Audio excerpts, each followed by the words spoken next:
Hi, my name is Andaiye Spencer, and I went to Shanels Elementary School in Southfield, Michigan, and I graduated from Southfield Public Schools from Southfield High. And I went to University of Michigan for elementary education, and I went to the Eastern Michigan University for drama and theater for the young, and I went to the University of Exeter in the UK in England, and I got a degree in applied drama, which is basically playing games with people. So that was really fun. And I've been to a bunch of different places, and I do a lot of yo-yo tricks. That was one of my jobs, and I do a lot of fun stuff with kids. That's what I do. I work for Bright Futures right now, and so I get to play games and read books to a bunch of kids right now. I was at Perry, going to Estabrook.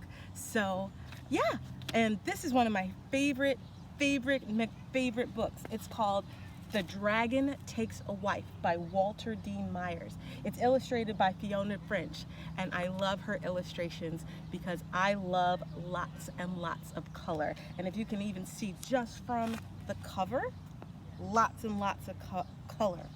And we're gonna make my favorite character in all books ever. And here we go.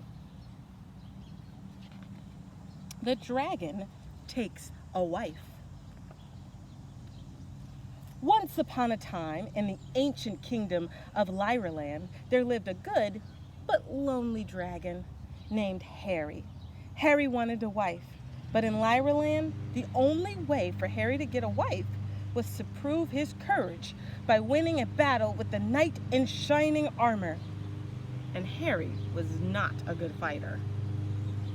Each week, Harry would go to the clearing in the woods, fight the knight, and each week he would lose. Then he would go home and play sad songs on his flute. Harry knew he needed help, so one day he went over to the other side of the kingdom where all the good fairies lived. "What's bugging you, baby?" asked Mabel May Jones, one of the sweetest and kindest fairies in the kingdom.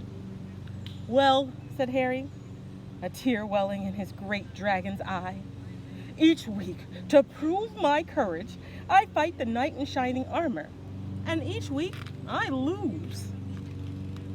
I get lonelier and lonelier. I'd like to win once so I can get married and live happily ever after." "I can dig where you're coming from," said Mabel May. "What do you think would help?" "Perhaps if you made my flame twice as hot as it is now," answered Harry, "I could win." "That ain't no big thing," said Mabel May. "Dig on these magic words I'm going to say.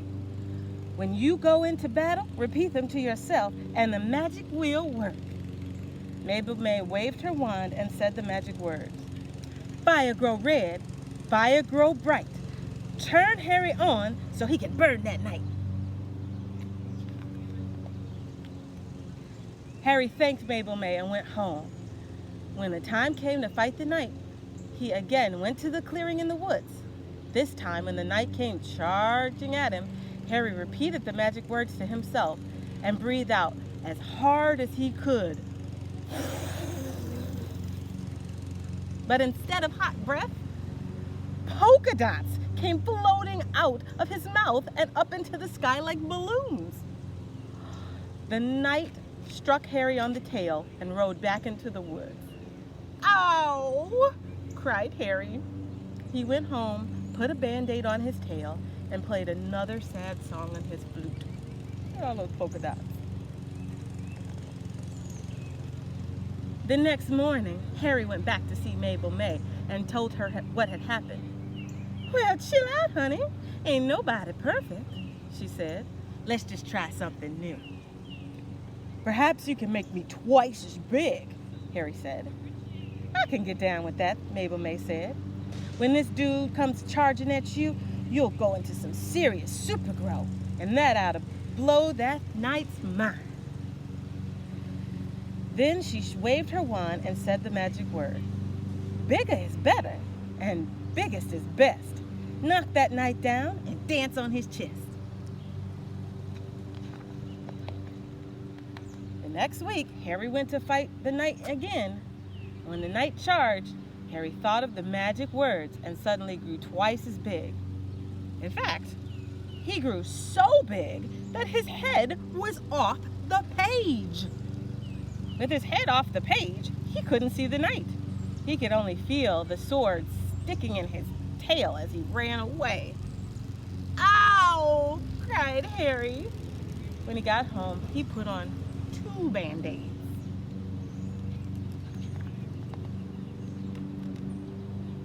"You're not much of a fairy," Harry said when he went back to Mabel May again. "I'm still losing." "Cool it, Harry," said Mabel May, one hand on her hip. "If you ain't got the strength to do the whipping or the speed to do the tipping, you don't need to do the lipping." "Well, okay," said Harry. "But this time, instead of making me bigger, how about making me invisible?" "That sounds like a winner, Harry," said Mabel May. Then she waved her wand and said the magic words. "Make Harry disappear completely out of view. That knight will then be so confused he won't know what to do." I'm loving her dress. Yes, that's why she's my favorite. When the time came to fight the knight again, Harry had a smile on his face. He watched the knight come closer and closer. When the knight was almost upon him, Harry repeated the magic words to himself and disappeared. That is, most of him disappeared. His tail still showed. The knight hit Harry's tail right between the 2 Band-Aids and rode off into the woods. Harry went back to see Mabel May again. I know, said Mabel May. "You got blown away again. Let's face it, baby, that knight can definitely take care of business." Mabel May covered her mouth and giggled. "But you did look funny with just your tail showing like that."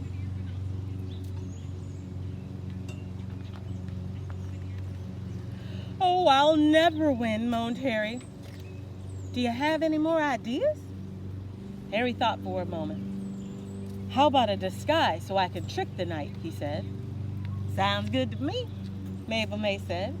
"When the knight charges, you turn into the border of the page, and you'll have him surrounded." "That sounds good," Harry beamed. Mabel May waved her wand and said the magic words. "Fairy power, dragon power, we're both in a rage. Make old Harry the border of the page."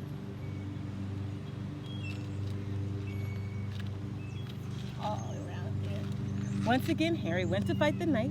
As soon as the knight charged, Harry repeated the magic words to himself, and instantly he was turned into the border of the page. The knight looked around for Harry, but he couldn't find him. Harry was just ready to pounce on the knight when the knight stuck his sword in the ground, which was really Harry. "Ow!" Harry cried. He had lost again. The knight rode off into the woods, and Harry went home to play his flute. The next day he went to see Mabel May again. "I give up," he said sadly. "I'll never get a wife." "Don't feel bad, baby," said Mabel May. "My magic thing ain't working because you got your mind set on losing. You got that losing stuff in your system and you can't move right. I'll have to teach you how to move." "But I'm a dragon and you're a fairy," Harry said. "How can you teach me how to move?" "That ain't no big thing," said Mabel May. Then she waved her wand and said the magic words. "Let me be a dragon and teach Harry how to move so that he can beat the knight and get back in the groove." And Mabel May turned into a dragon, the prettiest dragon Harry had ever seen.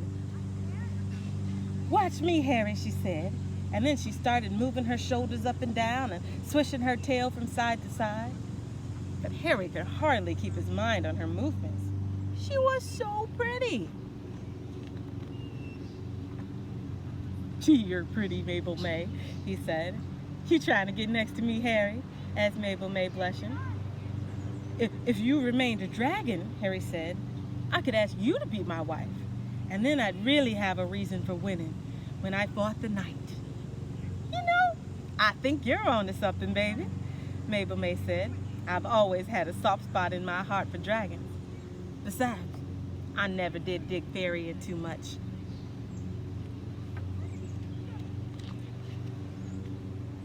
So Harry went to the clearing to fight again. This time when the knight charged, Harry moved his tail and shoulders the way Mabel May had shown him. Then he whirled quickly around, flipped his tail, and knocked the knight down. And that's the story of how Harry the Dragon beat the knight, married Mabel May, and got a good job at the post office, and lived happily ever after. Ye olde post office. Little hearts everywhere. The end.